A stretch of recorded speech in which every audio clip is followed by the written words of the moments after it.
Time for another unboxing, and while it looks like I'm about to open this package right in front of me, I'm actually not.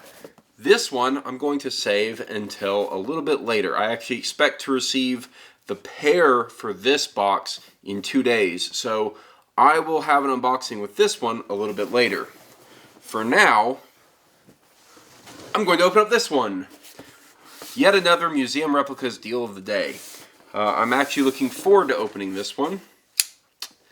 So let's just dig right into it.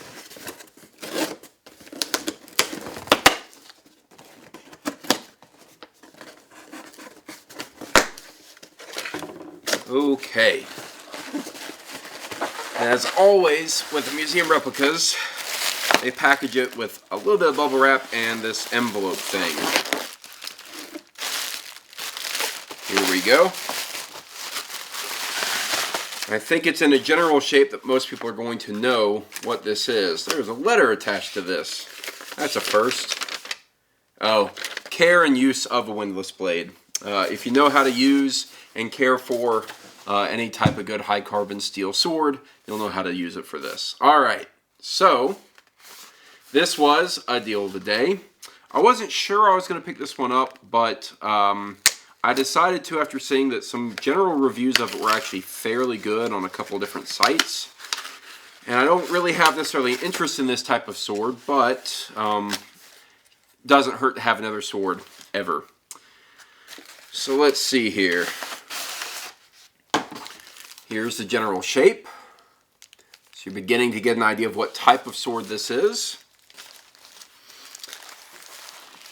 And there is, of course, a scabbard here. So I'm going to just detach that for a moment. Now, anybody who's watched my videos for any length of time know that I'm not always all that impressed by a windlass scabbard. They often serve the bare minimum function of a good scabbard, but I'm never all that impressed. So there is the scabbard to go along with the sword. Very basic. I'm not really a big fan of the little ball on the end of the shape here, but oh well. Like I said, not a fan of windlass scabbards. But here is the sword.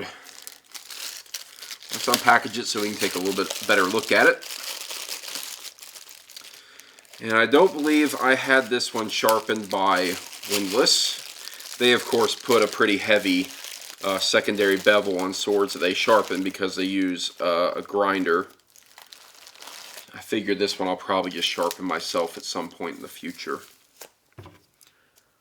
Just take care of that little bit of tape there. Alright. As always, this sword has been packed with a lot of grease. Pretty common. So I'll have to clean this up later. There we go. This is a Hungarian saber. I find a couple things very interesting about it that I noticed in the pictures they had online. And I don't know a lot about Hungarian sabers, so I'll have to research a good bit of this to figure out if this is a normal thing.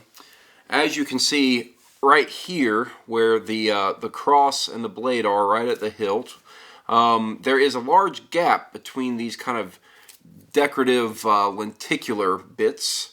And there's a pretty large gap, big enough for any sword blade to kind of go down into. I don't know if that's intentional, but it's certainly a thing. So there's a pretty large gap, and that looks very intentional. I don't really know what the purpose it serves. I guess it could serve in binding a blade. I'm not really sure. Very much in true windlass fashion. It's a very, very basic blade. This is not normally all that expensive a sword to begin with. The peen looks alright. There's a little bit of discoloration actually.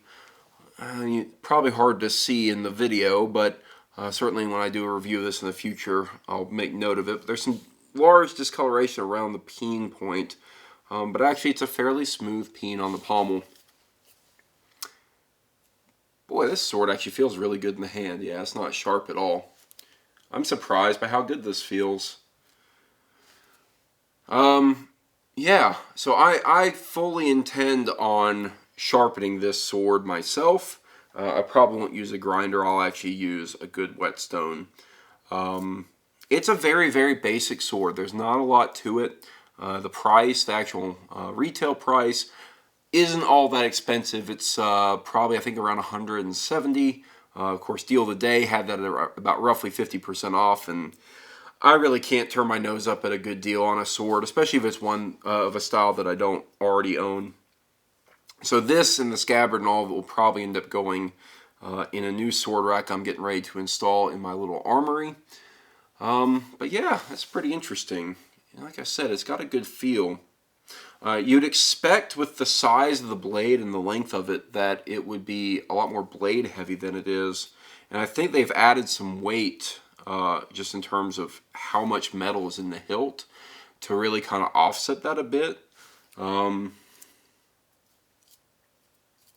Balance point is still pretty far out, maybe at about 4.5 to 5 inches. Say it's about 4.5 inches out.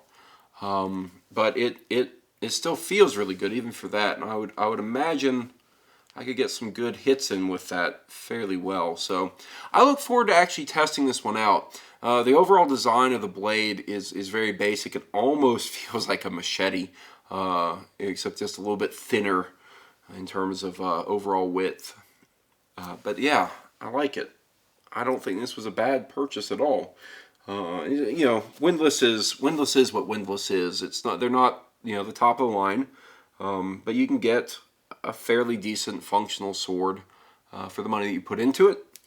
And I think that I managed to do that, especially with the deal of the day. So I'll be interested in doing a review of this in the future once I've had a little bit more time to not just have first impression, but really sit down and actually utilize it some.